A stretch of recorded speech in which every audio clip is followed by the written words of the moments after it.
প্রিয় ভাইয়া ও আপুরা, গত ভিডিও ক্লাসে আমরা পর্যায় সারণীর বৈশিষ্ট্য নিয়ে বিস্তারিত আলোচনা করে এসেছিলাম। আজকের ভিডিও ক্লাসে আমরা ইলেকট্রন বিন্যাস থেকে পর্যায় সারণীতে কিভাবে মৌলের অবস্থান নির্ণয় করা হয় তা নিয়ে আলোচনা করব। আমি তোমাদের সাথে রয়েছে আশিক শাহ। চলো শুরু করা যাক। গত ভিডিও ক্লাসে আমরা মূলত আলোচনা করছিলাম পর্যায় সারণীর বৈশিষ্ট্য এবং সেই বৈশিষ্ট্য অনুযায়ী কোন গ্রুপে কতটি করে মৌল রয়েছে, কোন পর্যায়ে কতটি করে মৌল রয়েছে, এগুলো নিয়েও আমরা আলোচনা করেছি। ধরো আজকে যদি আমি তোমাকে হঠাৎ করে জিজ্ঞাসা করি যে ফসফরাস পর্যায় সারণীর কোন পর্যায়ে এবং কোন গ্রুপে রয়েছে, কিংবা অক্সিজেন পর্যায় সারণীর কত পর্যায়ে এবং কত গ্রুপে রয়েছে, তুমি কি হঠাৎ করে এটা বলে দিতে পারবে যদি সেটা পূর্বে থেকে মুখস্থ না করে রাখো? না, এটা তুমি হঠাৎ করেই বলে দিতে পারবে না। এখন এই জিনিসটা আমরা মুখস্থ করা ছাড়াও বের করে ফেলতে পারি। অর্থাৎ পর্যায় সারণীতে এই যে এতগুলো মৌল রয়েছে তাদের প্রত্যেকের তুমি অবস্থান অ্যাকুরেটলি বের করতে পারবে যদি তুমি কতগুলো রুল ফলো করো। এই রুলগুলো তুমি খুব সহজে নিজে আয়ত্ত করে ফেলবে এবং যে কোনো মৌলের অবস্থান তুমি পর্যায় সারণীতে নির্ণয় করতে পারবে। আর আমাদেরকে এই মৌলগুলোর অবস্থান মুখস্থ করার দরকার নেই যে তুমি মুখস্থ করছো যে অক্সিজেন এত গ্রুপে এত পর্যায়ে, সোডিয়াম এত গ্রুপে এত পর্যায়ে। এটা মুখস্থের কোনো প্রয়োজন নেই। তুমি শুধুমাত্র নিয়মগুলো মনে রাখবে এবং সেই অনুযায়ী প্র্যাকটিস করে করে বের করবে। তাহলে চলো আমরা একটু নিয়মগুলো দেখে নিই। প্রথমে পর্যায় নম্বর বের করার নিয়ম, অর্থাৎ কোনো একটি মৌলের পর্যায় সারণীর কত নম্বর পর্যায়ে রয়েছে সেটা আমরা কিভাবে বের করতে পারি। কোনো মৌলের ইলেকট্রন বিন্যাসের সবচেয়ে বাইরের প্রধান শক্তি স্তরের নম্বরই ওই মৌলের পর্যায় নম্বর। সবচেয়ে বাইরের প্রধান শক্তি স্তরের নম্বর। তাহলে আমরা একটু খেয়াল করে দেখি, এখানে লিথিয়ামের কথা বলা হচ্ছে। লিথিয়ামের ইলেকট্রন বিন্যাস হচ্ছে, লিথিয়াম পারমাণবিক সংখ্যা হচ্ছে 3, তার মানে তাতে 3টি ইলেকট্রন রয়েছে এবং তার ইলেকট্রন বিন্যাসটা হচ্ছে 1s2 2s1। তোমরা 1 থেকে 30 পর্যন্ত সকল মৌলগুলোর ইলেকট্রন বিন্যাস চ্যাপ্টার 3-তে শিখে আসার কথা। তাহলে একটু খেয়াল করো, লিথিয়ামে সর্বশেষ ইলেকট্রনটা কোথায় প্রবেশ করেছে? 2s-এ, তাই তো?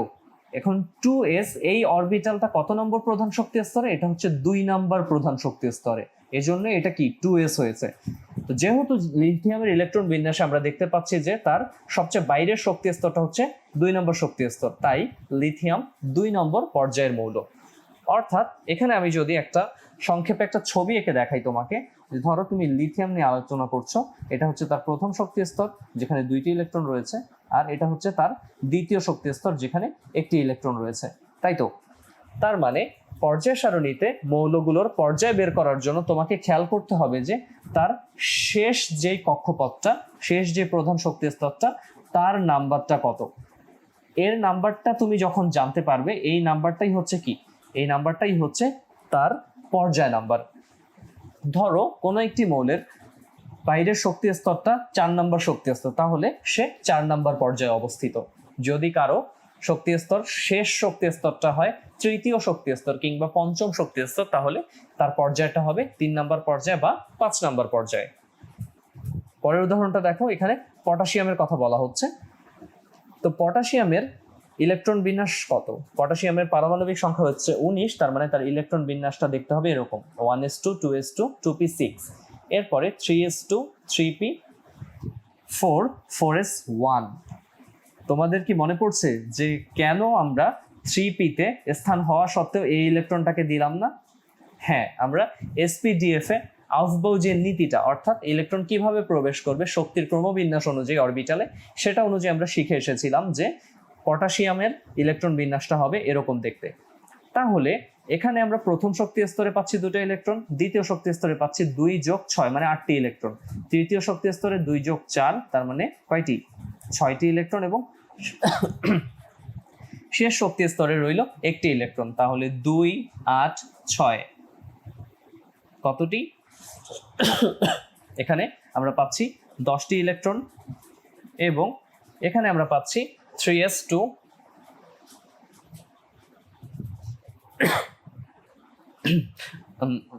Extremely sorry.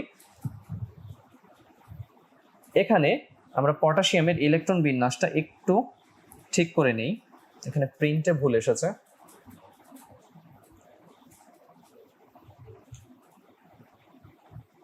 এটা হবে 6। তাহলে এবার দেখো, তাহলে ইলেকট্রন সংখ্যাটা আমরা একটু ম্যাচ করে নেই, যে এখানে আমরা দেখতে পাচ্ছি যে টোটাল 19টি ইলেকট্রন রয়েছে। এখন এই 19টি ইলেকট্রনকে আমরা যখন এখানে সাজাচ্ছি, তখন আমাদের প্রথম শক্তি স্তরে 2টি ইলেকট্রন, দ্বিতীয় শক্তি স্তরে 8টি, তৃতীয় শক্তি স্তরে 8টি এবং চতুর্থ শক্তি স্তরে 1টি। তার মানে 2, 8, 10, 8-এ 18 আর 1-এ 19টি। তার মানে তার শেষ ইলেকট্রনটি যাচ্ছে কোথায়? চতুর্থ শক্তি স্তরে। এটা কিভাবে বুঝলাম? এটা আমরা ইলেকট্রন বিন্যাস দেখেই বুঝতে পারছি যে চতুর্থ শক্তি স্তরে তার ইলেকট্রনটা যাচ্ছে এবং এখানে এস অরবিটালে প্রবেশ করছে। তো অরবিটালের প্রয়োজন নেই যখন আমি পর্যায় বের করতে চাবো, এটা যখন আমি গ্রুপ বের করতে চাবো তখন প্রয়োজন হবে অরবিটালের। তাহলে যেহেতু পটাশিয়ামের ইলেকট্রন বিন্যাসে সবচেয়ে বাইরের শক্তি স্তরটা কত? 4 নম্বর শক্তি স্তর, তাই পটাশিয়াম 4 নাম্বার পর্যায়ের মৌল। এই জিনিসটা কেটে দিই আমরা একটু। তাই পটাশিয়াম 4 নাম্বার পর্যায়ের মৌল। তাহলে এবার ধরো আমি তোমাকে 2টি মৌলের কথা বলছি যাদের তুমি পর্যায় সংখ্যাটা খুব সহজেই বের করে ফেলতে পারো। বলতে পারো এটা একটা কুইজের মতন তোমাদের কাছে।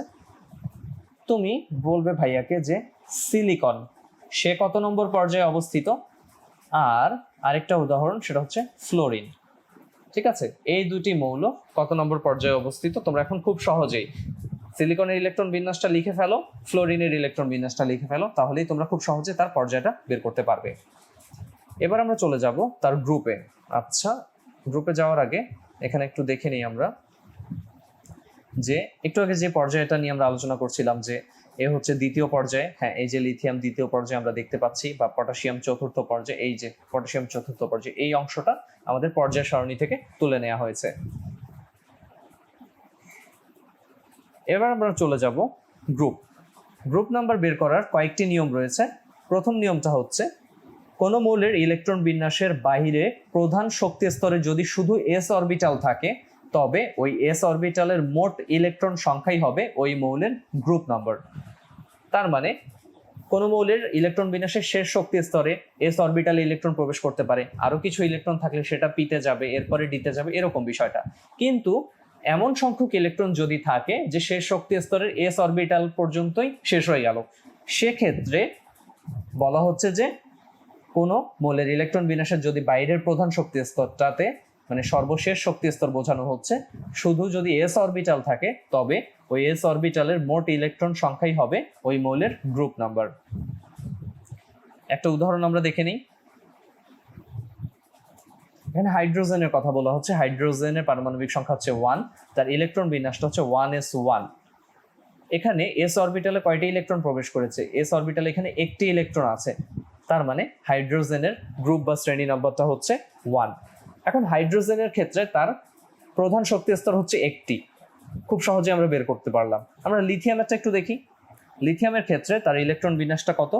1s2, 2s1। তার মানে প্রধান শক্তি স্তর কয়টা? এখানে একটা শক্তি স্তর, 2টা শক্তি স্তর।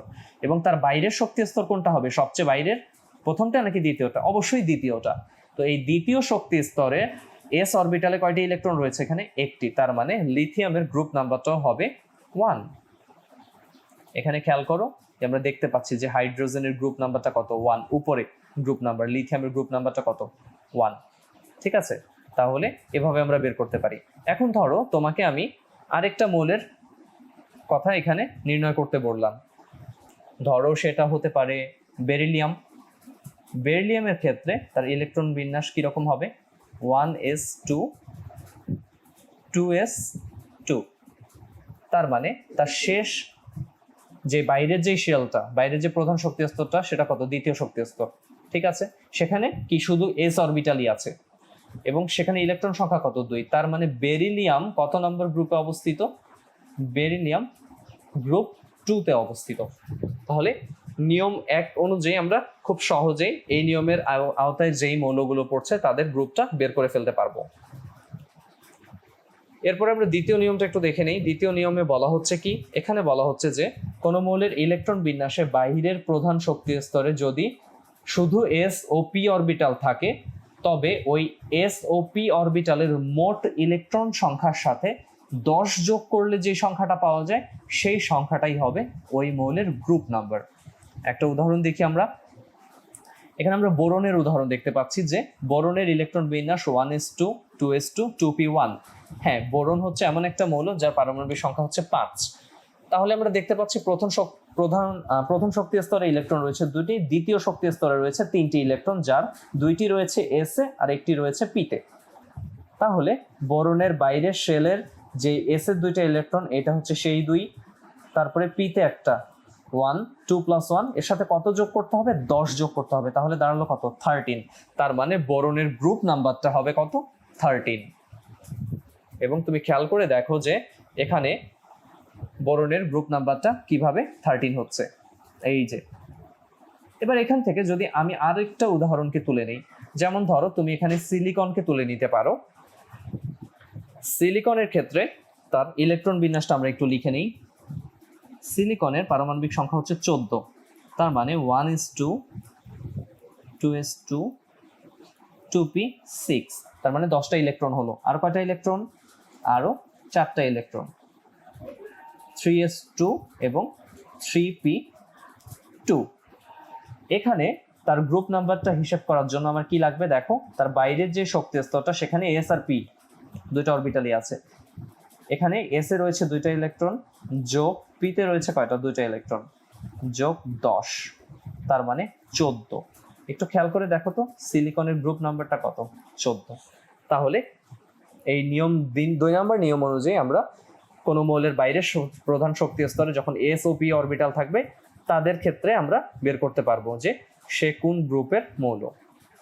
এরপরে 3 নম্বর নিয়মে আমরা দেখতে পাচ্ছি যে কোনো মৌলের ইলেকট্রন বিন্যাসে সবচেয়ে বাইরের প্রধান শক্তি স্তরে যদি এস অরবিটাল থাকে এবং আগের প্রধান শক্তি স্তরে যদি ডি অরবিটাল থাকে, তবে এস অরবিটাল ও ডি অরবিটালের ইলেকট্রন সংখ্যা যোগ করলেই গ্রুপ নাম্বার পাওয়া যায়।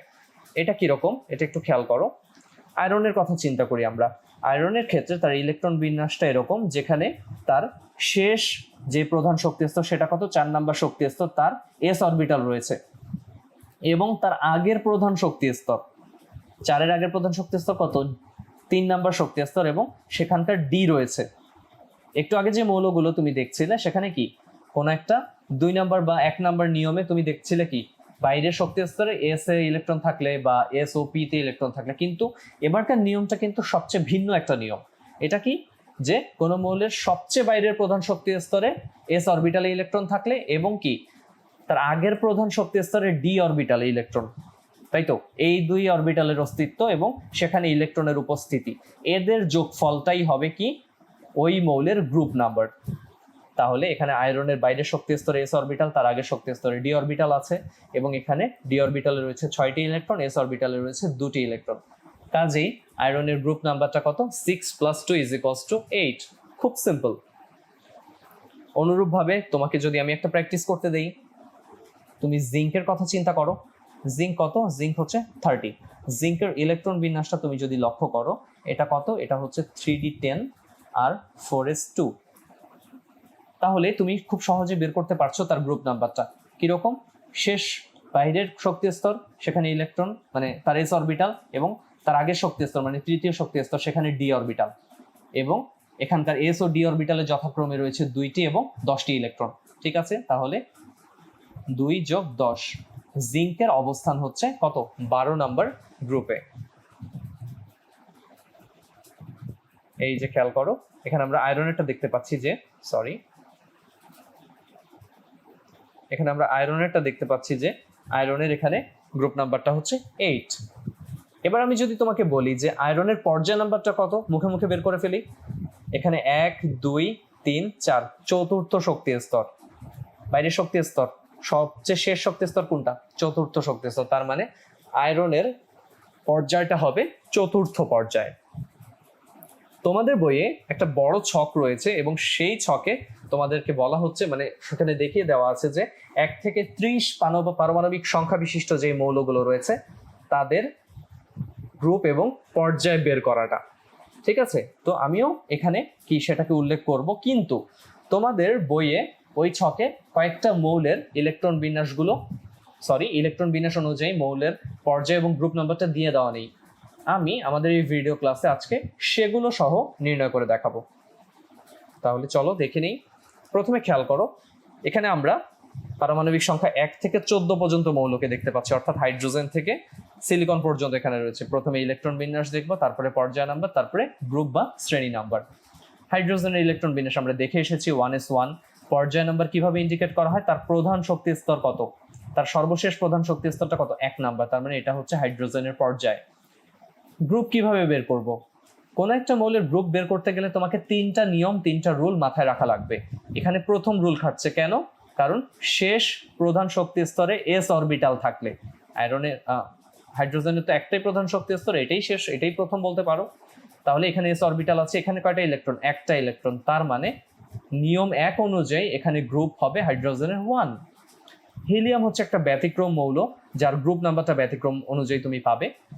1s2, তার ইলেকট্রন বিন্যাস 1 থেকে তুমি পাচ্ছ, তার পর্যায়টা 1, কিন্তু তার গ্রুপটা 18। কেন, তার গ্রুপ তো এখানকার 2 অনুযায়ী 2 হওয়ার কথা ছিল, কিন্তু না, হিলিয়াম আসলে একটা নিষ্ক্রিয় মৌল দেখে এখানে ব্যতিক্রম ধর্মিতা প্রদর্শন করে।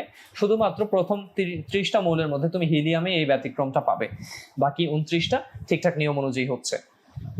তোমার বইয়ে লিথিয়ামের বা বেরিলিয়ামের দুটি হয়তো বা দিয়ে দেয়া নেই, আমি করে দিয়েছি, একটু খেয়াল করো। এখানে তুমি দেখতে পাচ্ছ যে লিথিয়ামের ক্ষেত্রে আমি একটু আগেও দেখিয়েছি যে 1s2 2s1, তার মানে 1 2 দুইটা প্রধান শক্তি স্তর। শেষ শক্তি স্তর, শেষ প্রধান শক্তি স্তরটা কোনটা, দ্বিতীয়টা, তার মানে এর পর্যায় হবে 2।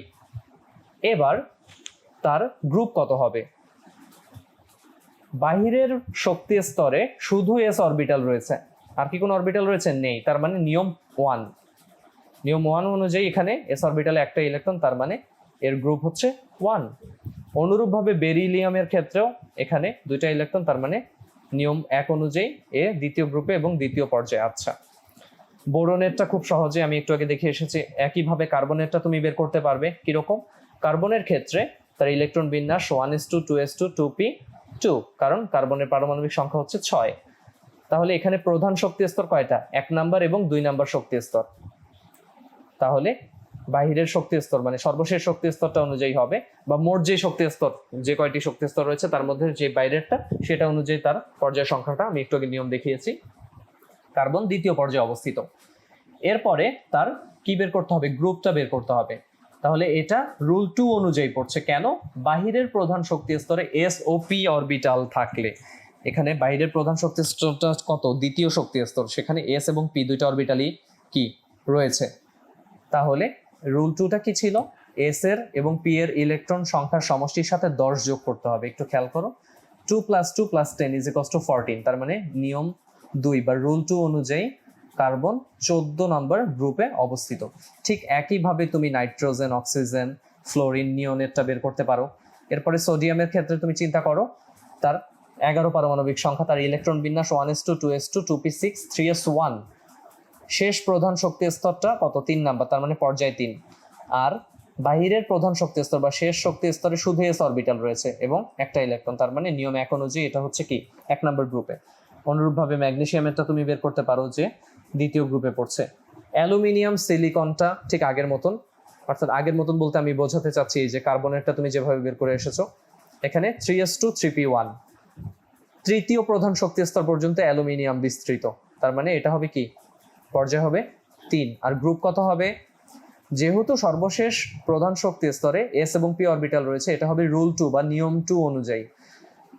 এস অরবিটালে 2টি ইলেকট্রন, পি অরবিটালে 1টি, তার মানে 3টি এখানে, 2 যোগ 1 3 প্লাস 10 13। অনুরূপভাবে তুমি বাকিগুলোও করতে পারবে।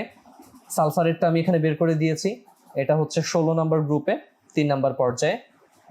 ক্লোরিন, আর্গন খুব সহজে তুমি বের করতে পারো। পটাশিয়াম থেকে কি, পটাশিয়ামে এখানে পর্যায়টা হচ্ছে 4, গ্রুপটা হচ্ছে 1। ক্যালসিয়ামের ক্ষেত্রেও তাই, পর্যায় 2, গ্রুপটা হচ্ছে 2, পর্যায় 4, গ্রুপটা হচ্ছে 2। স্ক্যান্ডিয়াম আর ফেরামেটটা মানে আয়রনেরটা তো একটু আগেই দেখিয়ে এসেছি যখন রুলগুলো পড়াচ্ছিলাম। স্ক্যান্ডিয়ামেরটা একটু দেখো, এখানে 3d14s2। কোনো পরমাণুর ক্ষেত্রে বা কোনো মৌলের ক্ষেত্রে তার প্রধান শক্তি স্তর, শেষ প্রধান শক্তি স্তর, তার এস অরবিটাল এবং তার আগের প্রধান শক্তি স্তরের ডি অরবিটাল অস্তিত্বশীল থাকলে কি হবে, ডি এর ইলেকট্রন আর এস এর ইলেকট্রন যোগ করে দিব, 1 + 2 = 3। আয়রনের ক্ষেত্রেও তুমি দেখো 6 + 2 = কত, 8। তার মানে আমি এখানে ইলেকট্রন বিন্যাসের কালারগুলো এভাবে দেখিয়েছি যে লাল কালার করা অংশগুলো গ্রুপ নির্ধারণে গুরুত্বপূর্ণ ভূমিকা পালন করছে, কারণ এখানে দেখো 4s1 4s2 কিংবা এখানে 3d5 4s1 3d5 4s2। তো আমি প্রতিটা মৌল মানে 1 থেকে 30 পর্যন্ত মৌলগুলো আর ধরে ধরে বলছি না, কারণ ক্লাসটা ইতিমধ্যে অনেক বড় হয়ে গেছে। তো আশা করি তোমরা 1 থেকে 30 পর্যন্ত যে পারমাণবিক সংখ্যা বিশিষ্ট মৌলগুলো রয়েছে তাদের ইলেকট্রন বিন্যাস তো তুমি চ্যাপ্টার 3 থেকেই জানো। এখানে শুধু তোমাকে কষ্ট করে আরো দুটো জিনিস বের করা লাগবে। একটা হচ্ছে পর্যায়, যেটা খুবই সহজ, সর্বশেষ শক্তি স্তর দেখেই তুমি বলে দিতে পারবে এটা কোন পর্যায়ের মৌল। আর গ্রুপ বের করার ক্ষেত্রে তুমি খেয়াল করবে যে সর্বশেষ শক্তি স্তরে শুধু এস অরবিটালে ইলেকট্রন আছে কিনা, তাহলে হবে নিয়ম 1 অনুযায়ী। যদি সর্বশেষ শক্তি স্তরে এস এবং পি দুই অরবিটালে ইলেকট্রন থাকে তাহলে হবে নিয়ম 2 অনুযায়ী। আর সর্বশেষ শক্তি স্তরে যদি এস অরবিটালে ইলেকট্রন আর সেই সর্বশেষ শক্তি স্তরের আগের শক্তি স্তরে যদি ডি অরবিটালে ইলেকট্রন থাকে তাহলে হয়ে যাবে নিয়ম 3। তো এগুলো তোমরা প্র্যাকটিস করবে, যেহেতু তোমাদের বইয়ে যে কয়টি বাদ ছিল আমি সেগুলো তোমাদের এখানে করে দিয়েছি। আশা করি 1 থেকে 30 পর্যন্ত মৌলের পর্যায় বা গ্রুপ নির্ধারণে তোমাদের আর কোনো অসুবিধাই হবে না।